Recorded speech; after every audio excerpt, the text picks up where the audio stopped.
Hello students, myself Dr. Harish Chandra Upadhyay, Assistant Professor in Rajki Engineering College affiliated to Abdul Kalam Technical University, and we are going to cover syllabus of BTech first year chemistry. Code is KAS 102 or 202. We are dealing with a new unit, spectroscopy. So, we are starting this new unit. We will learn about introduction of spectroscopy, then electromagnetic radiations, electromagnetic spectrum, what is electromagnetic spectrum, we will discuss it, energy level in molecules, origin of spectrum, spectrophotometer, a general outline, and types of molecular spectra. Let us start. What is spectroscopy? This is the study of interaction of electromagnetic radiation with matter for determination of structural properties. Now, जब भी हम कोई चीज़ start कर रहे हैं तो इसको ये जानना जरूरी है कि why we have to study this spectroscopy. So इस स्पेक्ट्रोस्कोपी से पहले क्या रहा होगा, ये हमारे सबसे मॉडर्न टेक्निक है जिससे हम की स्ट्रक्चर मॉलिक्यूल्स का स्ट्रक्चर इलुसिडेट करते हैं, उनकी स्ट्रक्चरल प्रॉपर्टीज़ को डिटरमिन करते हैं.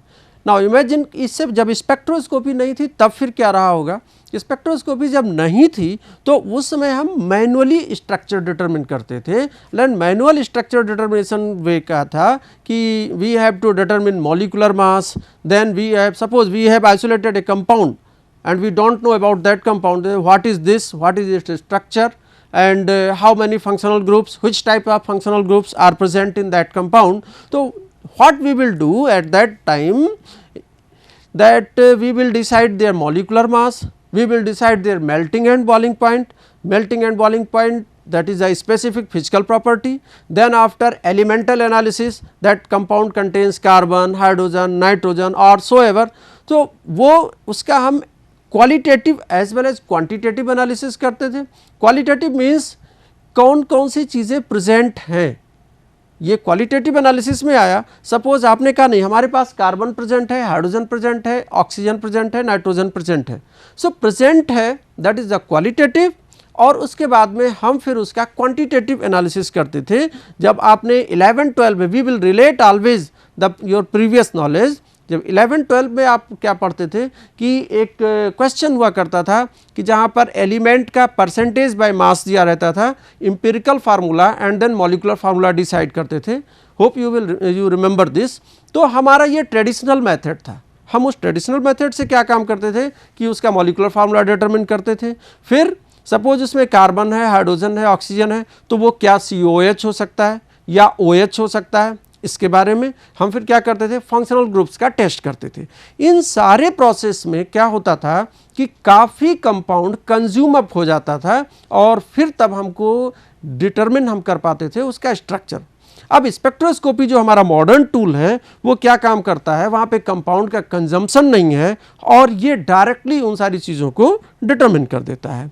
ठीक है, तो मैंने आपको इस चीज़ को थर्ड पॉइंट में ही बता दिया that spectroscopy is the modern tool for investigation of structural properties of atoms and molecules having several advantages. So advantages we are continuously discussing कि वो एडवांटेज क्या है कि इसमें आपका स्पेक्ट्रोस्कोपी में बहुत ही कम अमाउंट लगता है सब्सटेंस का.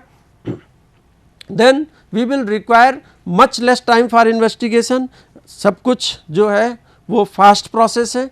और इसके बाद में the substance remains unaltered that can be used further, यानी कि स्पेक्ट्रोस्कोपिक एनालिसिस के बाद में वो सब्सटेंस कंज्यूम अप नहीं हुआ, उसको किसी हम फर्दर पर्पज़ के लिए यूज़ कर सकते हैं. जबकि मैंने आपको previous always relate with previous methods कि जो हमारे ट्रेडिशनल मेथड थे उसमें हम कंपाउंड को बर्न करा रहे थे या फिर किसी से रिएक्शन करवा रहे थे. रिएक्शन करवाने से क्या हुआ कि वो कंपाउंड्स खत्म हो जा रहे थे. ठीक है, and this method is quick and faster and this is much much authentic. Just middle point हमने लिखा है, a plot of intensity of radiation as a function of wavelength of frequency और wave number is called spectrum which we are going to learn in next slides. मतलब यहाँ पर हम सिर्फ और सिर्फ क्या काम कर रहे हैं, जो रेडिएशन ले रहे हैं उसकी इंटेंसिटी को प्लॉट करते हैं आइदर टेकिंग लैम्डा यानी वेवलेंथ और फ्रीक्वेंसी न्यू और wave number nu bar. How? Let us see in next topic. Electromagnetic radiation, what is this? हम फिर से आपको बता रहे हैं कि what is spectroscopy? Interaction of matter with electromagnetic radiation. So what should be our plan कि हम दोनों ही चीज़ें स्टडी कर लें कि मैटर की characteristic properties as well as electromagnetic radiation की. Electromagnetic radiation we have started. Light is suppose to possess properties of both matter as well as electromagnetic wave. Matter, that is corpuscular theory, as well as electromagnetic wave, we call it wave theory. If it is wave, then which type of wave? This is electromagnetic wave. Electromagnetic wave क्या है भाई? इसमें जो है oscillating electric as well as magnetic field vectors होते हैं. So those are perpendicular to each other. Suppose this red is magnetic field vector, this is blue is electric field vector. So these are the perpendicular to each other. There are three planes x, y and z axes. तो x axis पे अगर मान लीजिए एक vector है electric है तो y पे क्या हुआ? मैग्नेटिक हुआ. हाँ, नेक्स्ट थिंग इज इम्पॉर्टेंट कि wave how it propagates, the direction of propagation is perpendicular to both. आप इसको कैसे समझ लेंगे? सपोज x एक्सिस में इलेक्ट्रिक फील्ड है, y एक्सिस में मैग्नेटिक फील्ड है, तो प्रोपागेशन जो होगा वो किस एक्सिस में होगा? This will be in z axis.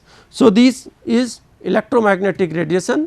Next, Max Planck in 1900, who have got Nobel Prize in 1918, proposed that light travels in form of small energy packets or bundles called photon or quantum. Each and every photon is associated with definite amount of energy related with frequency and wavelength. ये quantum theory of light है. ये बहुत ही पुराना formula है. We have studied E is equal to h nu, that is h c upon lambda. तो h क्या है? h is Planck's constant. It's value is 6.626 into 10⁻34 joule second. Unit always we have to learn, क्योंकि coming slides में आगे exercise में हमको question solve करने होते हैं. So don't ignore units. c is speed of light. This it's value is 3.0 into 10⁸ metre per second. And what is new? This is frequency. Frequency in hertz or cycles per second, CPS. So these are the wave characteristics also, which we have not written separately. Wave characteristics में आपके पास में suppose this is the wave and crest, continuous crest and trough, then successive crest और trough के बीच की जो distance है that will be called as wavelength or lambda. This one, this is distance. What will be its unit? Unit will be same as the distance. Generally हम लोग क्या काम करते हैं? Suppose UV visible region है तो उसको नैनोमीटर में रिप्रेजेंट कर देते हैं. फिर हो सकता है हम एंगस्ट्रॉम में रिप्रेजेंट करें. You should also know about conversion factors कि कैसे कन्वर्ट करेंगे. नैनोमीटर, 1 नैनोमीटर 10⁻⁻9 मीटर हुआ. एंगस्ट्रॉम 10⁻, एंगस्ट्रॉम की बात करें तो एंगस्ट्रॉम 10⁻−10 मीटर हो जाएगा. ये सारी यूनिट्स हम लोगों को पहले से पता होनी चाहिए. फिर उसके बाद में आता है इंटेंसिटी. वेव की इंटेंसिटी, ये हमारा ये एक एम्पलीट्यूड वाला फैक्टर है, ये आपको ध्यान रखना है. This is height of crest और ट्रफ, ये आपको पता होना चाहिए. यहाँ पर इसको अगर आपने प्लस ए लिखा है तो यहाँ पर जो डाउनवर्ड्स है we can write it as minus a. Next, wavelength हो गया. इसके अलावा फिर आपके पास में एम्पलीट्यूड हो गया. फिर नेक्स्ट थिंग आती है क्या? Frequency. Frequency can be defined as the number of waves passing through a point per second. Per second एक पर्टिकुलर पॉइंट से कितनी वेव्स पास हो रही हैं, ये क्या है? फ्रीक्वेंसी है. इट्स यूनिट इज हर्ट्ज और साइकिल्स पर second. One more thing we have written here, that is wave number. कई सारे स्पेक्ट्रोस्कोपी में वेव नंबर भी आता है. वेव नंबर जनरली हम लोग सेंटीमीटर इनवर्स में रिप्रेजेंट करते हैं, तो उसको भी आपको wave number is number of waves in unit length. एक पर्टिकुलर लेंथ, और वो लेंथ बाय ट्रेडिशन हम लोग केमिस्ट्री में जनरली सेंटीमीटर लेते हैं. सो वेवलेंथ की जो होती है यूनिट वो क्या हो जाती है? पर सेंटीमीटर और centimetre inverse. So, with this E is equal to h nu, that is hc upon lambda, energy of photons can be determined, either single photon or sometimes it may be given that find energy of 1 mole of photons. So, उसकी भी determine करनी होगी. Suppose we have given a problem, calculate frequency of a wave having lambda 400 nanometer. So, from this formula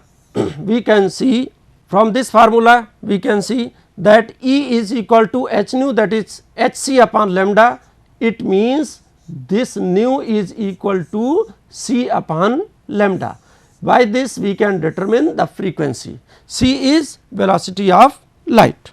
So, we can solve this problem, that is nu is equal to c by lambda directly, and we can get the answer. This frequency also, this is the basic slide, that is why we are discussing that we may get to calculate energy, we may get to calculate frequency, and we should know all these factors, that is wavelength, frequency and wave number, etc. Next is electromagnetic spectrum. What is electromagnetic spectrum? Planck's quantum theory में क्या बताया कि light travels in form of small energy packets और bundles, जिसको हम लोग क्या बोलते हैं, फोटॉन्स. इसका मतलब क्या हुआ कि each and every photon is discrete with definite number of definite wavelength. अगर उसकी वेवलेंथ डेफिनेट है, इसका मतलब क्या हुआ कि उसकी फ्रीक्वेंसी भी डेफिनेट होगी, और अगर फ्रीक्वेंसी डेफिनेट है इट मीन्स उसकी एनर्जी भी डेफिनेट हो जाएगी. अगर हम उन्हीं फोटॉन्स को, आपको पता है कि E is equal to previous formula आप करें एच सी अपॉन लैम्डा. अगर लैम्डा बढ़ रहा है तो एनर्जी क्या हो जाएगी, डिक्रीज करेगी. सो एनर्जी डिक्रीज करेगी. E is directly proportional to nu, h nu directly proportional to nu and inversely proportional to lambda.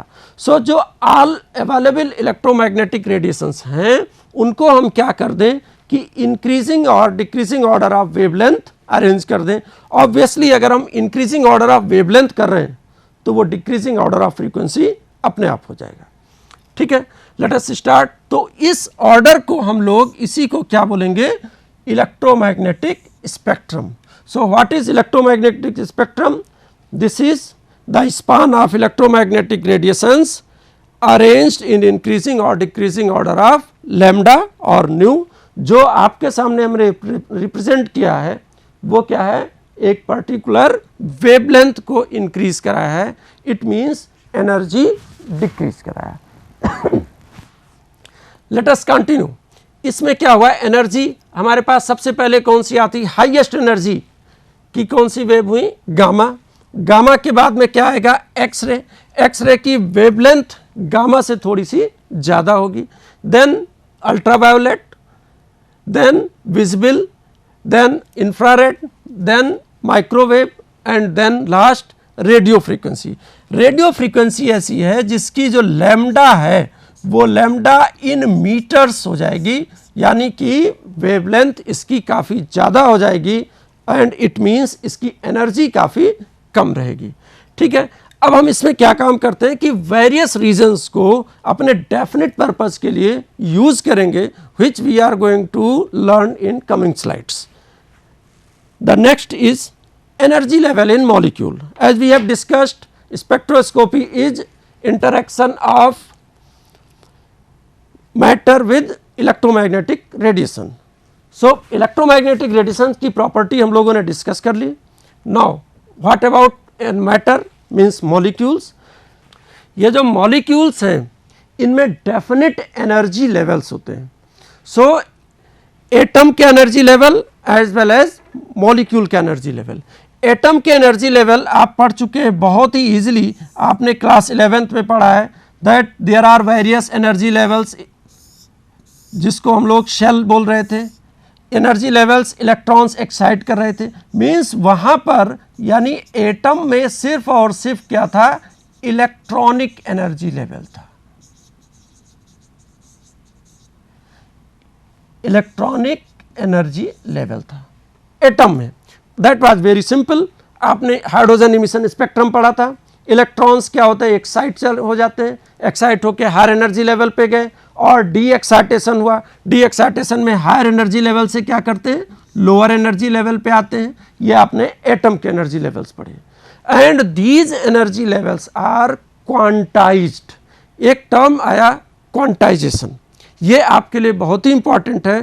Quantization that is fixed means discrete, उससे डिफरेंट कुछ भी नहीं, मतलब जो कुछ भी एनर्जी का लेवल है वो फिक्स है। सपोज आपका ये पहला एनर्जी लेवल 10 इलेक्ट्रॉन वोल्ट का है, दूसरा या तीसरा आपका 40 इलेक्ट्रॉन वोल्ट का है, कितने का भी हुआ, तो जो कुछ भी एनर्जी लेवल है वो फिक्स है। इसी को हम लोग क्या बोलते हैं, क्वांटाइज्ड एनर्जी लेवल और क्वांटाइजेशन। सेम वे मॉलिक्यूल्स, क्योंकि हम लोग ये सब चीज़ें atomic energy levels we have studied already, और अपने सिलेबस में क्या है, मॉलिकुलर एनर्जी लेवल्स है। सो मॉलिक्यूल्स को डील कर रहे हैं। Molecule that is much complex, suppose hydrogen molecule है तो वहाँ पर H और H थ्रो ए बॉन्ड जुड़े हुए हैं। अगर आपके पास CO2 है तो C double bond O double bond O, यानी कि कई सारे एटम्स एक साथ जुड़े हुए हैं। अब जो ये एटम्स जुड़े हुए हैं they have electronic energy levels, पहला हो गया। फिर उसके बाद में क्या है, the molecule as a whole can rotate कर सकता है। This can vibrate, we have to study another spectroscopy, vibrational spectroscopy. तो यहाँ पर इलेक्ट्रॉनिक के अलावा वाइब्रेशनल एनर्जी लेवल आ जाएगा। उसके अलावा रोटेट कर सकता है मॉलिक्यूल, सो रोटेशनल एनर्जी लेवल आ जाएगा। और ये सारे एनर्जी लेवल्स जो हैं वो क्या हैं, क्वांटाइज्ड है। ये टर्म आपको याद रखना है कि all the energy levels are quantised. Okay, let us continue. इसमें से क्या है, टोटल एनर्जी ऑफ मॉलिक्यूल की बात करें तो that will be equal to electronic energy level, मैंने आपको बताया सिंपल जैसे एटम में था। इसके अलावा वाइब्रेशनल एनर्जी लेवल, इसके अलावा रोटेशनल एनर्जी लेवल और ट्रांसलेशनल एनर्जी लेवल। इनमें से जो इलेक्ट्रॉनिक, वाइब्रेशनल और रोटेशनल हैं ये सब के सब क्या है, क्वांटाइज्ड है, जबकि रोटेशनल एनर्जी लेवल क्वांटाइज्ड है, ट्रांसलेशनल जो है वो क्वांटाइज्ड नहीं है। Next, origin of spectrum. Suppose आपको मैंने दो चीजें क्लियर कर दी, what is electromagnetic spectrum, energy of photon is quantised, ये बात कंफर्म हो गई। फिर दूसरी चीज है energy level in matter is also quantised. दोनों चीजें आपके पास आ गई कि दोनों में क्या है, क्वांटाइजेशन है, means it there values can not be changed, उनकी वैल्यू हम बदल नहीं सकते, एक डेफिनेट अमाउंट ऑफ एनर्जी ही वो गिव एंड टेक करेंगे। ठीक है, नाउ स्पेक्ट्रम कैसे ओरिजिनेट होगा। सपोज मैंने फर्स्ट थिंग आपको बता दिया कि दोनों की एनर्जी क्या है, क्वांटाइज्ड है। अब एक पर्टिकुलर इलेक्ट्रोमैग्नेटिक रेडिएशन को हम क्या कर रहे हैं, मैटर पे फॉलो अप करा रहे हैं। तो जब भी हम मैटर पे फॉलो अप कराते हैं उससे क्या हुआ कि जो एनर्जी लेवल है, एक सिंपल मैंने इलेक्ट्रॉनिक एनर्जी लेवल दिखाया क्योंकि आप you all are aware with this, then electrons will get excited to higher energy level, means it will absorb electromagnetic radiation and will go to higher energy level, provided this will take place when the energy difference, means this delta E is matching with the energy of photon, otherwise it will not absorb. Suppose the energy difference is 20 electron volt, then the photon having energy exactly equal to 20 electron volt will be absorbed, not 21, not 19, that is the magic of quantization. Suppose आपने absorption कब किया, ये बात हम लोग सीख गए। अब क्या हम करते हैं कि इस एब्जॉर्प्शन को प्लॉट कर लेते हैं। प्लॉटिंग मीन्स सपोज आपके पास में जो लाइट इलेक्ट्रोमैग्नेटिक रेडिएशन थी तो उसकी एनर्जी क्या थी, एक इंटेंसिटी क्या थी, सेम थी। एक particular photon has been absorbed, it's intensity will be dropped, intensity will drop because that particular energy photon has been absorbed, and this when has been plotted will give rise to spectrum. Clear? So, how spectrum will be obtained? Spectrum, when we have plotted the intensity of electromagnetic radiation falling on this matter, and matter is atom or molecule. Okay. So, we can see atomic spectrum we have discussed, where hydrogen gas these have been excited to higher energy level, and then electrons are moving to lower energy level. While they are moving to lower energy level, they will emit radiation, and when they will emit radiation, these have been obtained in form of emission spectrum, जिसको हम लोगों ने hydrogen का emission spectrum कहा था। Molecular spectra में और भी चीज़ें होने वाली हैं। Everything depends on energy level. तो मॉलिक्यूल का एनर्जी लेवल मैंने आपको बताया कॉम्प्लेक्स है एज कंपैरिजन टू एटम। क्यों कॉम्प्लेक्स है? क्योंकि उसमें आपका इलेक्ट्रॉनिक है ही है, इसके अलावा वाइब्रेशनल है, इसके अलावा रोटेशनल है, तो कई सारे इलेक्ट्रॉनिक एनर्जी लेवल्स होते हैं।